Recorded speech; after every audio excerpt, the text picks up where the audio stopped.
رحم دلی اور عدل و انصاف صلاح الدین ایوبی صلاح الدین ایوبی کی شخصیت کا سب سے روشن پہلو ان کی رحم دلی، عدل و انصاف اور اعلیٰ اخلاق تھا۔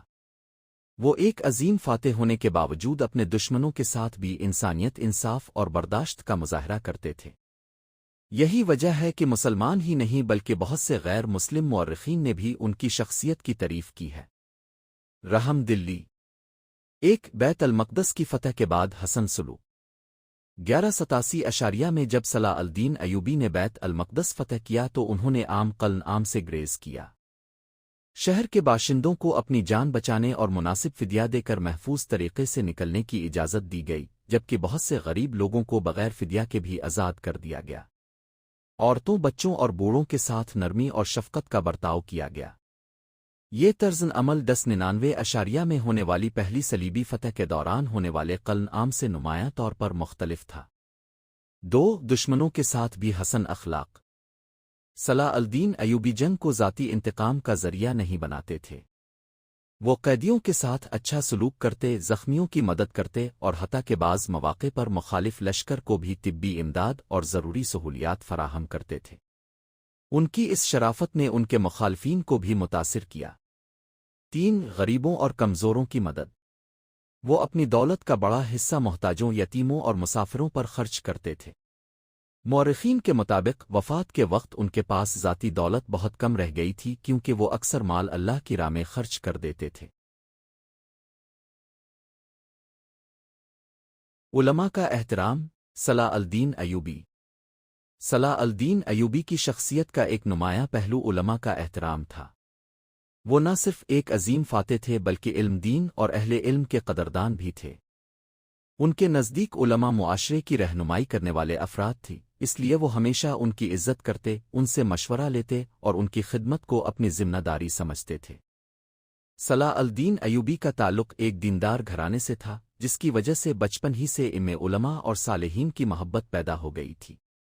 حکومت سنبھالنے کے بعد بھی انہوں نے اس عادت کو برقرار رکھا۔ وہ اپنے دربار میں معروف علماء، محدثین، فقہا اور قاضیوں کو عزت کی جگہ دیتے تھے اور ریاستی معاملات میں ان کی رائے کو اہمیت دیتے تھے۔ جنگی مہمات کے دوران بھی صلاح الدین ایوبی علماء کی دعاؤں اور نصیحتوں کو بڑی قدر کی نگاہ سے دیکھتے تھے۔ ان کا یقین تھا کہ اللہ تعالیٰ کی مدد صرف طاقت سے نہیں بلکہ تقوی، اخلاص اور نیک لوگوں کی دعاؤں سے بھی حاصل ہوتی ہے۔ اسی لیے وہ ہمیشہ علماء سے دعا کی درخواست کرتے اور ان کے مشوروں پر عمل کرنے کی کوشش کرتے تھے۔ صلاح الدین ایوبی نے علم کی ترقی کے لیے بھی بے شمار خدمات انجام دیں۔ انہوں نے مختلف شہروں میں مدارس، مساجد اور علمی مراکز تعمیر کروائے، جہاں علماء کو تدریس کے لیے بہترین سہولیات فراہم کی گئیں۔ ان اداروں میں طلباء کو دینی اور دیگر علوم کی تعلیم دی جاتی تھی، جس سے اسلامی تہذیب اور علم کو فروغ ملا۔ جب بیت المقدس فتح ہوا تو صلاح الدین ایوبی نے وہاں بھی علمی سرگرمیوں کو دوبارہ زندہ کیا۔ انہوں نے مساجد اور مدارس کی بحالی کی، علماء کو وہاں آباد ہونے کی دعوت دی اور تعلیم و تحقیق کے لیے مالی معاونت فراہم کی تاکہ شہر دوبارہ علم و دین کا مرکز بن سکے۔